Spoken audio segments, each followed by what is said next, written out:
Well, you may be shocked to see me this morning, but I had to get my ears lowered. My hair is so curly; it was tying my ears in a knot, and I couldn't hear anymore. It was shutting off the sound vibrations.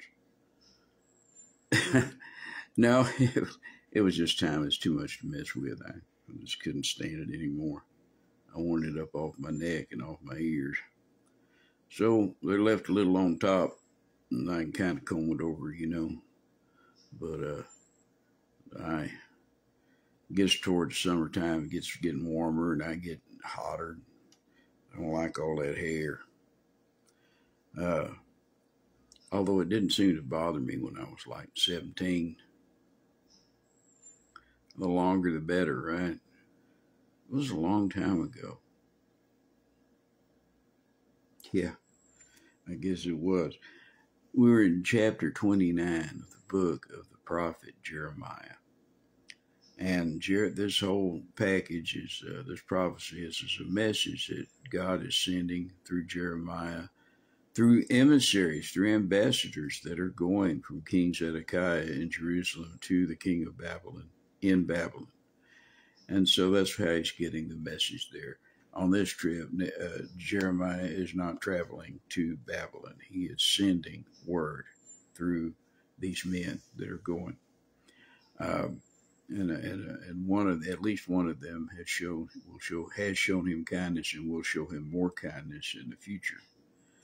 The prophet of God, he has to find people God will send him people. The prophet needs to recognize who they are to guard him against the evil people in the world who want to kill you.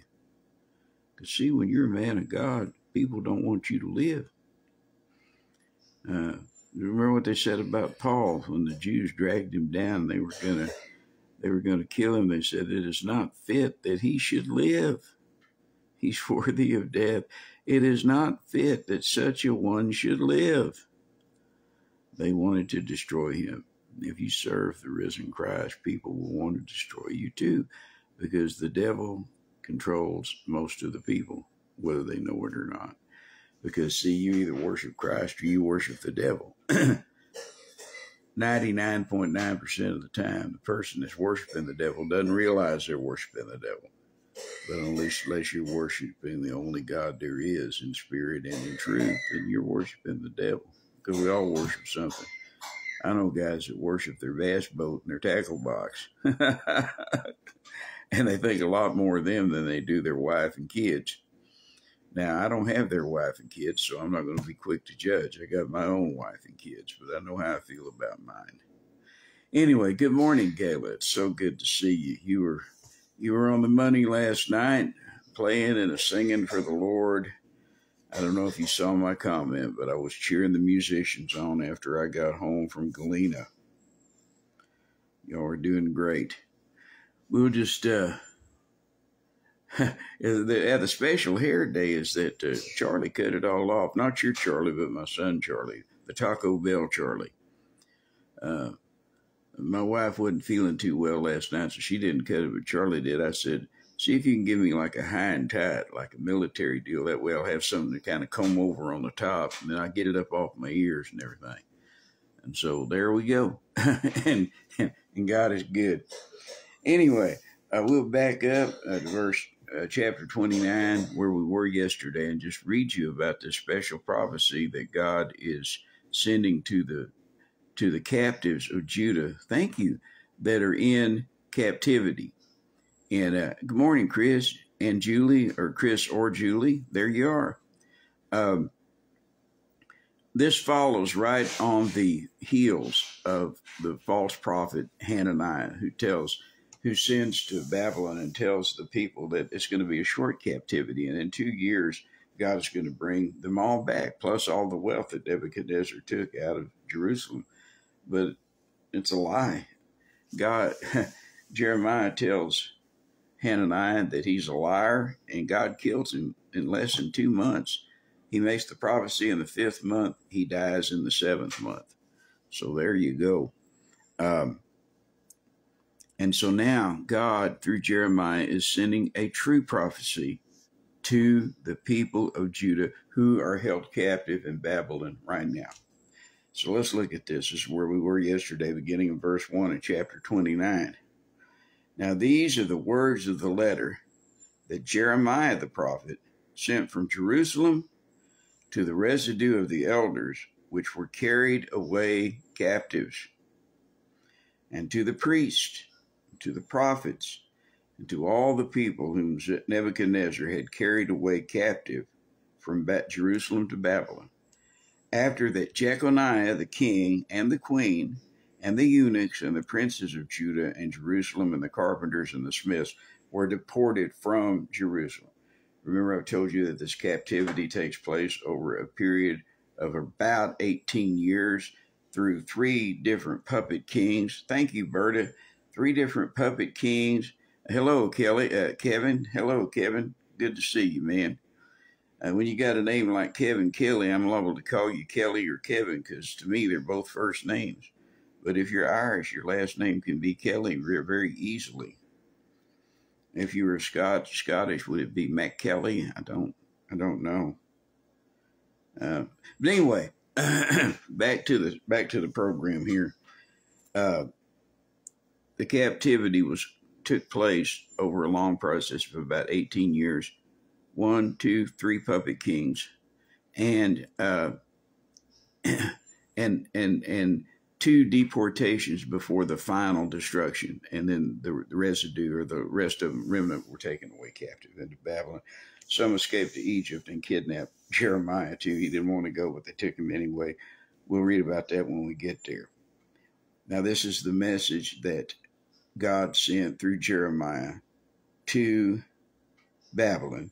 And this is how he got it there. 3, by the hand of Elisha the son of Shaphan, and Gemaliah the son of Hilkiah, who Zedekiah the king of Judah sent unto Babylon to Nebuchadnezzar king of Babylon, saying.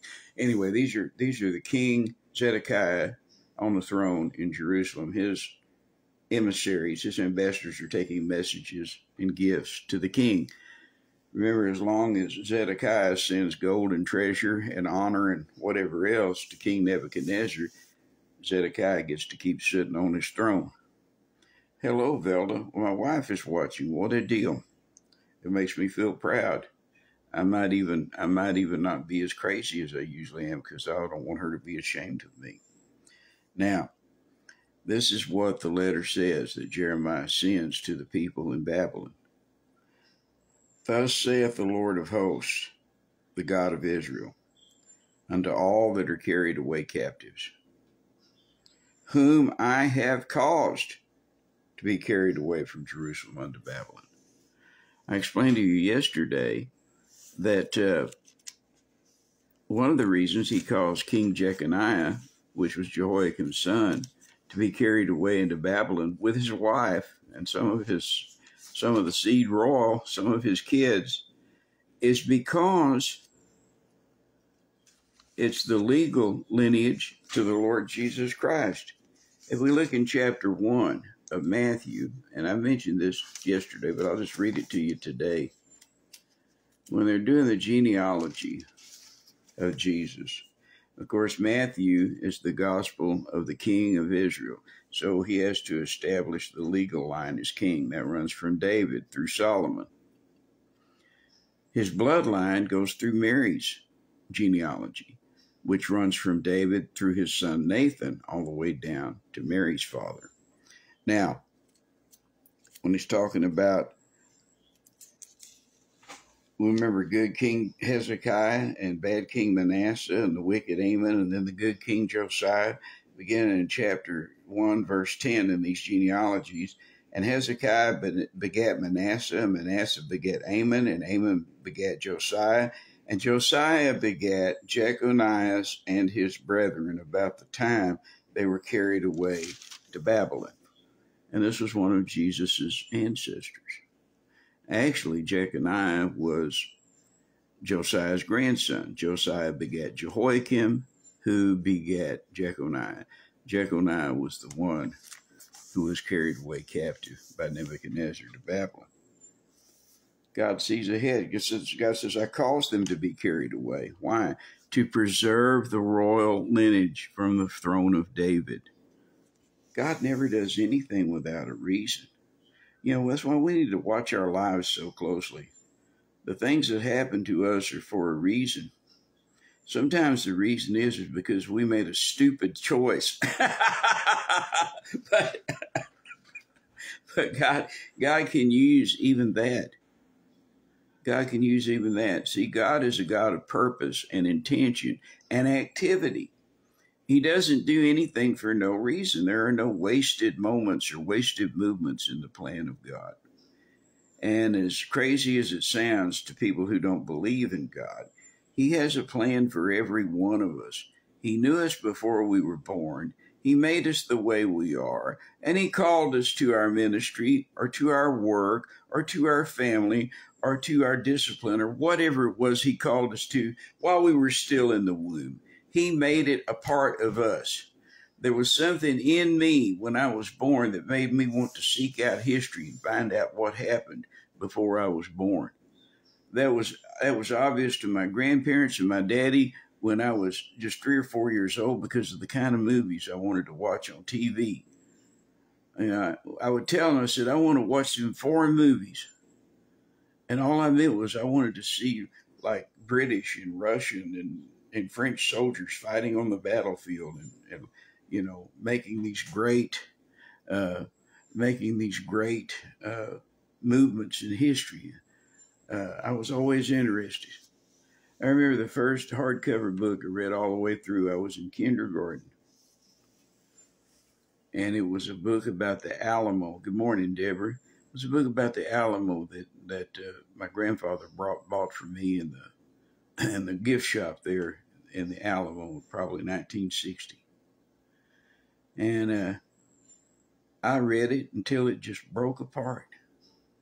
And then that movie came out, The Alamo, with John Wayne, and I was just crazy about that. It just solidified. I wanted to find out what happened before I was here. So that was my calling. That's why when I teach, I talk about all this stuff that happened in history because I read about it. I like reading about history.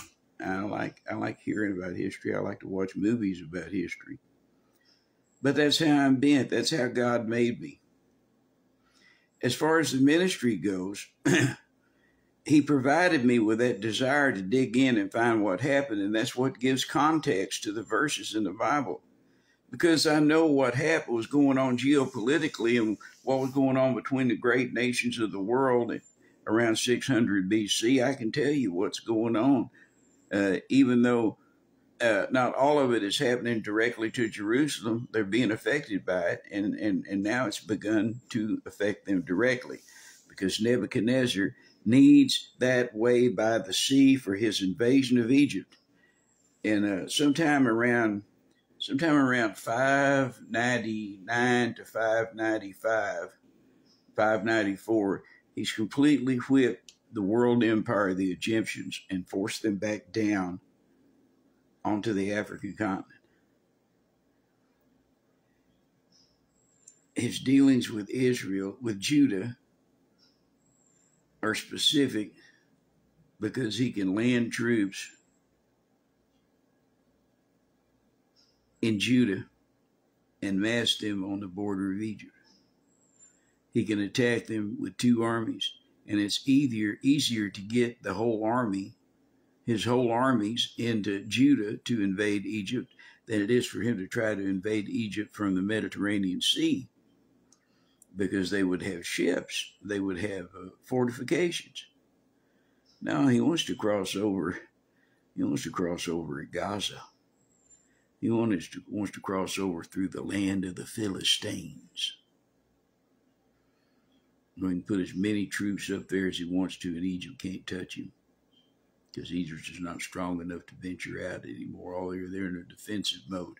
So when you know those things, you can understand kind of what's happening in Judah.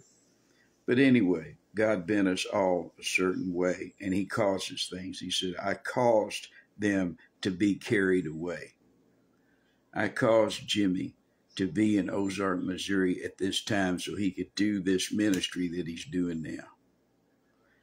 He could say that, God could say that I caused Gala to be where she is, and to come into the full gospel church when she did, to participate in the outreach ministries that that the gospel church and Galena First Baptist are going to be doing on it through the end of spring and on into the summer in Galena. God calls us to certain things. He purposes things. He is the one who carries us away. He is the one that carries us away, hopefully, to where he wants us to be instead of where we want to be, because he'll carry you there too, or he'll let you go. Now, this is the message that he's talking to the people. God's talking through Jeremiah's letters to the people that are carried away into Babylon. Verse 5, build ye houses and dwell in them, plant gardens and eat the fruit of them. Take ye wives and begat sons and daughters, and take wives for your sons, and give your daughters to husbands, that they may bear sons and daughters, that ye might be increased there, and not diminished. And seek the peace of the city, whither I've caused you to be carried away captives, and pray unto the Lord for it, for in the peace thereof you shall have peace. Now you're going to have the peace that the false prophets promised you. But it's not going to be at Jerusalem. It's going to be in Babylon, and at Kibar, and at Nineveh, and Shushan, and places like that. That's where you'll have your peace. For thus saith the Lord of hosts, the God of Israel, let not your prophets and your diviners that be in the midst of you deceive you. Neither hearken to your dreams which ye cause to be dreamed, which means your own dreams. Because, see, a lot of times we think in our head that we've had a vision or we've had a dream, but it's just what we want. We tell people that's what God wants. That's taking the name of the Lord thy God in vain, and that's a punishable offense by stoning. Good morning, Adam. It's good to see that you're alive and well. Let's see, we got Adam on watching, and we got Chris watching. That means it must have been too wet this morning for y'all to do whatever you had planned to do. That's how it is in the construction business. For they prophesy falsely unto you in my name. I have not sent them, saith the Lord. And we are overwhelmed with prophets that God didn't send. Pastor James Akins last night, and I wasn't there, but I watched the service after I got home. Well, I won't go that far. I listened to it after I got home, listened to some of it in the car. But he was bringing out the false prophecies of a whole group of brethren. I'm not going to question whether they're saved or not, but I'm going to question their faith and practice and the way they're worshiping. But he brought up a bunch of false practices and false prophets and how much trouble you can get in for believing in such nonsense. Brother Akins is a great Bible teacher, and I would, if you don't have anywhere to go to church, you ought to go there, because you're going to hear the Bible. What you're going to hear when you go there, and what I hope you're going to hear when you come to Galena, is you're going to hear a lot of noise, you're going to hear good singing, and you're going to have Bible preaching. And it was noised abroad that he was in the house. I hope that wherever you go, I hope that wherever I go, that people are going to noise it abroad that Jesus is in the house. Wherever you're worshiping, wherever you're praising God, wherever you're preaching, wherever you're making a noise, the people will say that Jesus was in the house. So this was the prophecy that God told him. He says, you're not coming back in 2 years. Sink your roots deep. Drive your tent stakes deep. But more than that, he told these nomads to build houses, to plant vineyards, to live in a house. Shepherds living in a house, only part-time. Where I've sent you, God says, you're not going to be shepherds no more, so you're going to have to make money in other ways. During their captivity under the Babylonians and the Persians, the Jews from Jerusalem learned how to do business in such a way that they're still famous for it today. And I don't say that in any kind of weird anti-Semitic way. I've had lots of Jewish friends, and I tell you what, I've never met one that didn't know the value of a dollar. And I've known, I haven't known any billionaires. Maybe I know one. Maybe his net worth is $1 billion now, but when I first knew him, he was a millionaire. But I've known lots of men and women who've had a net worth of, maybe $10 million, $20 million. It's a lot of money. And they didn't always drive a brand new car. And one of the wealthiest men I knew drove around in a pickup. A step-side Chevy. And when he stopped, the door would just fall open and hang open, and then it would just hang there until he went to get back in the pickup, and then he'd pull it closed.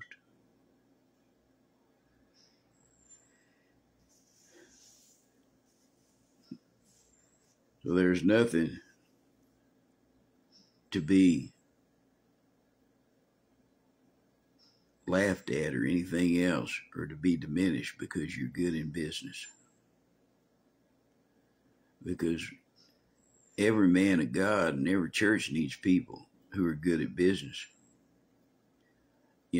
I prayed because of the situation we're in now, where I'm having to do more and more things, Velda and I, and Wheelchair Rick and Linda, that I get some skills in administration that I've never had before, because our ministry is growing.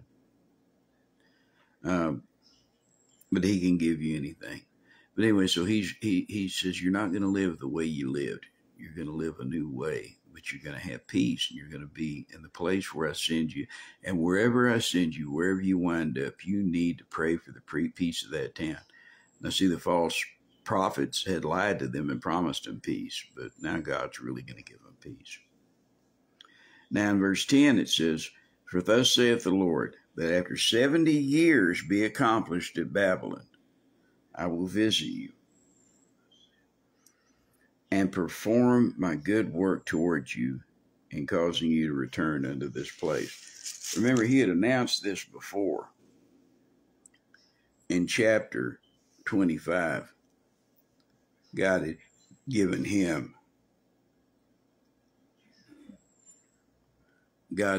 Jeremiah a vision and a prophecy about the captivity.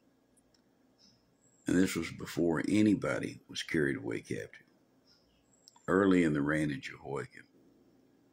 And it says in verse 11 of 25, he says, and this whole land shall be a desolation and an astonishment. And these nations, including Judah, shall serve the king of Babylon 70 years. 70 years. And it shall come to pass, when 70 years are accomplished, that I will punish the king of Babylon and that nation, saith the Lord, for their iniquity, and the land of the Chaldeans will make it perpetual desolations. In other words, I'm using them now to punish you, but they'll get theirs. They get theirs later from the Persians, and then finally from the Greeks. Another place, let's go to the book of Daniel, where we're getting near to the end of those 70 years. Remember, Daniel was of the seed royal, and he went and became a eunuch and served King Nebuchadnezzar. And after the Medes and Persians took over, he served Darius. And then he served Cyrus, the Persian king. Darius was a Mede, and then the next king was Cyrus, the Persian. They had worked out a deal where they'd have a Mede on the throne until he passed away. Then they would set a Persian upon the throne, and they had a joint empire. They were two different peoples, but they had joined forces to defeat Babylon, because Nebuchadnezzar had great armies and great wealth. And so these two smaller kingdoms banded together to defeat Babylon, of course, long after Nebuchadnezzar was dead. they took Babylon from Belshazzar, Nebuchadnezzar's grandson. Now, Daniel writes, somewhere around in the 540s, probably 50 years, 45 to 55 years after the destruction of Jerusalem, and probably 70 years or 65 years after his initial captivity. It says that in the first year of Darius, the son of Ahasuerus, the seed of the Medes, which was made king over the realm of the Chaldeans, in the first year of his reign, I understood by the books, by the number of years whereof the word of the Lord came to Jeremiah the prophet, that he would accomplish 70 years in the desolations of Jerusalem. 70 years. Daniel reads in this book that Jeremiah wrote that the captivity is going to be 70 years long. And so he starts praying about it, and he beseeches God, and he asks God to forgive their sin and to let Jeremiah's words come true and to carry the people back to Babylon. Daniel knows he's too old to go anywhere, and he probably knows the king wouldn't let him go even if he felt like he could go, because he was a servant of the king. God blessed him so much that he served King Nebuchadnezzar, he served Darius, he served Belshazzar, and then Darius.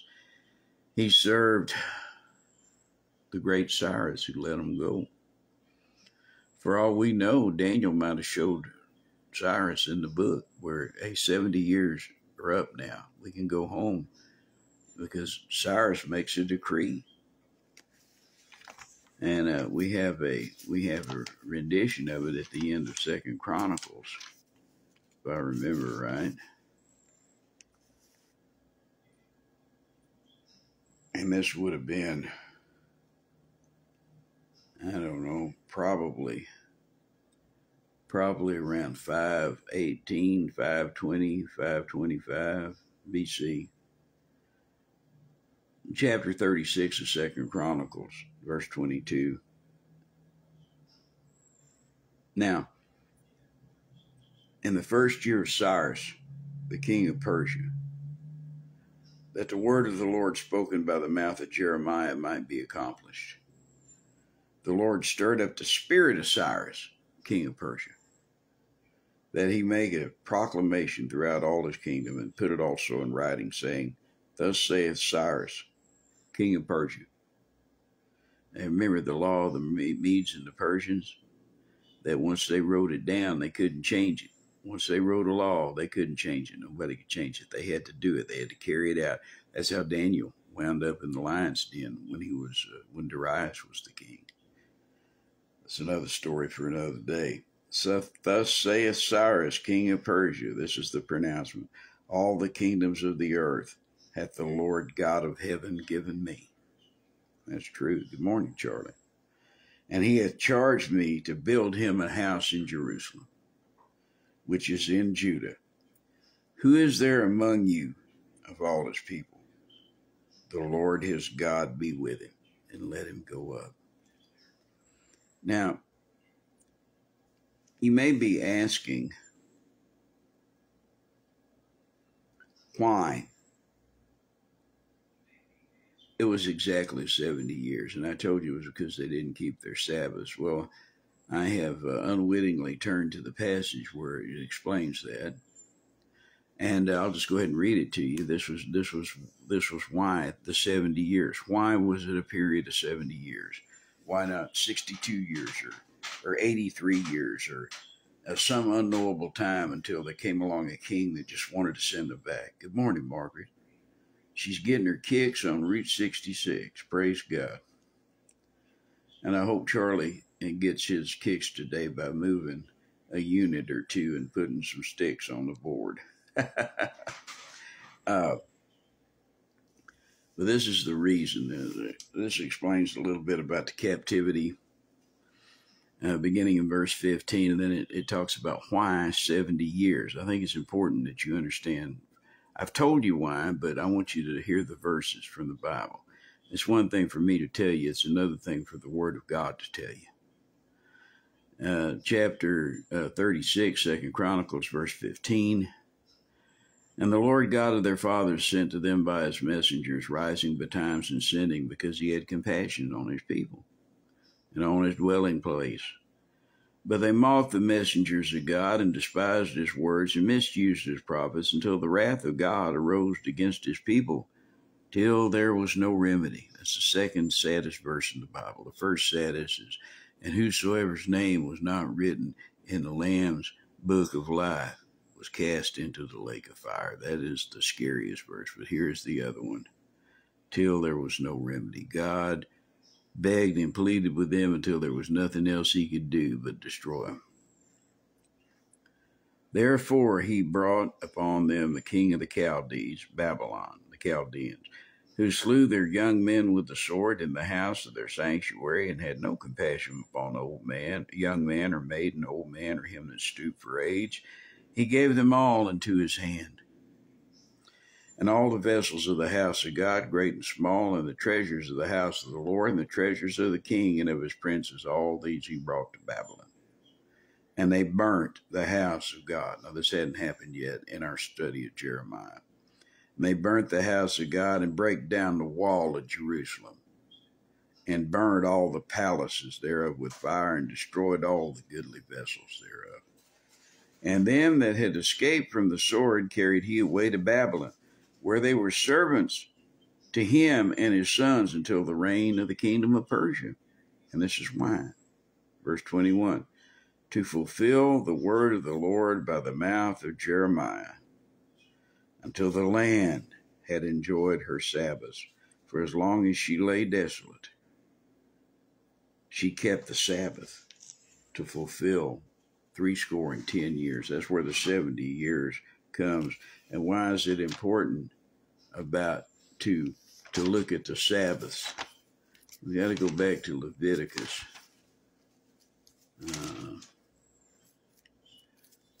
A book many of us have never read. I force myself to read it all the time, because every time I read it, there's something new and important that I didn't see the last time. But it's not something you can just read and go to sleep. You need to study it. And this is Leviticus is one book that is tough for me to listen to. I've either got to listen and read along in my Bible, or just read a few verses at a time and really think about it. The land had to enjoy her Sabbaths. So we'll go back to Leviticus 26.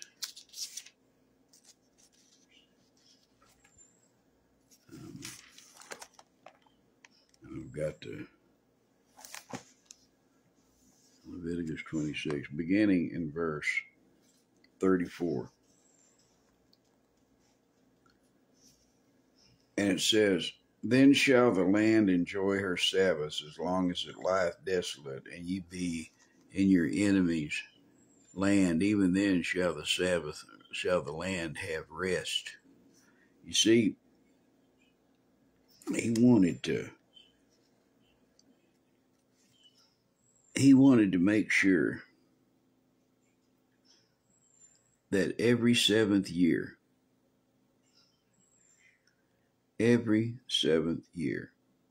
the land would lay fallow. What they would do is they would plant and they would reap for 6 years, according to the Levitical law.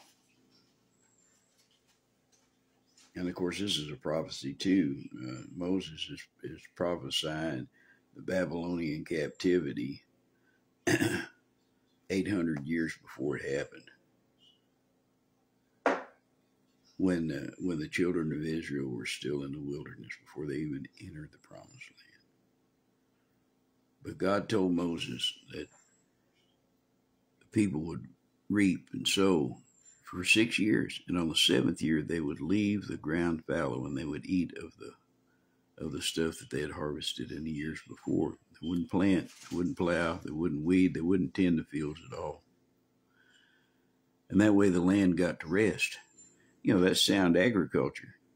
You know, if you've read about what happened in the Dust Bowl that led to the Great Depression, The people overused the land until it just blew away. Well, God was taking care of the land. But see, for 490 years since Solomon died, after Solomon's death, and they had the United Kingdom under Solomon, ever since the kingdom split up into Israel and Judah, they had not obeyed the Sabbaths of the years. And so the land missed out on 70 years of seventh Sabbaths, seventh year Sabbaths, which would be 1 year times 70, 70 years times 7 years is 490 years. And so there were 70 years there that the land didn't get its Sabbath rest. And that is one of the reasons why God took them into captivity and set that time at 70 years. He took them captive and took them to Babylon because of their sin. But he set the time because of the Sabbath rest year that the people had stolen from the land. Now, whose land in it? Is it the Palestinians? No. Was it the people that that Israel threw out? No, because God gave that land to Abraham and his descendants. So it wasn't it wasn't the Canaanites' land or the Jebusites' land or the Hivites or the Amorites or anybody else. It belonged to Abraham and his descendants. No, you see, it's because the land is the Lord's. Take off thy shoe from off thy foot, for whereon thou standest is holy ground. The longer I live, I'm absolutely sure that the Garden of Eden was probably in what would have been the Israel that God gave to Abraham, because it went all the way to the banks of the Euphrates River. And in the millennium, it will again.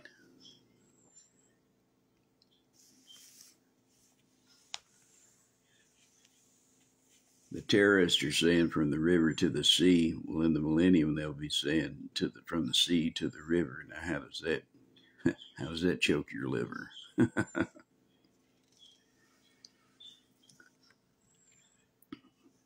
The 70 years had to be because the land needed to be paid back. The land needed to have its rest. So 1 year for every Sabbath rest that the land didn't get would be 70 years.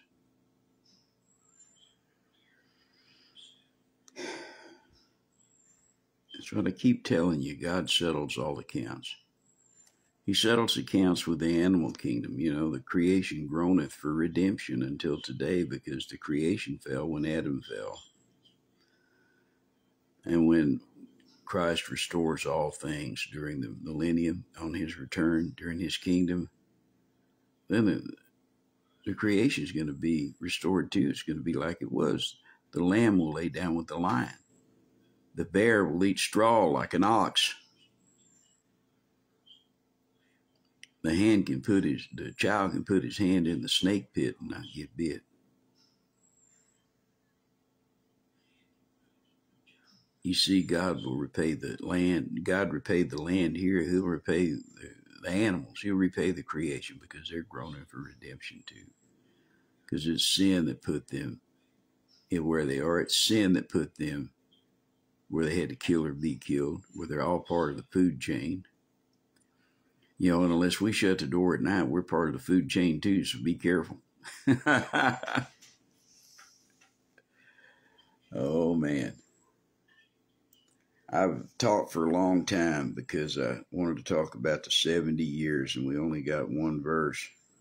For thus saith the Lord, that after 70 years be accomplished at Babylon, I will visit you and perform my good works toward you, in causing you to return unto this place. After 70 years, you can come home. many years before it was prophesied by none other than Moses. And then it was prophesied earlier by Jeremiah. It'll be more strictly defined in later chapters by Jeremiah. And then many years later, Daniel, as an older man, reads it in Jeremiah and says, hey, after 70 years, God's going to let us go. And he begins to pray. God love you. We'll take this up tomorrow.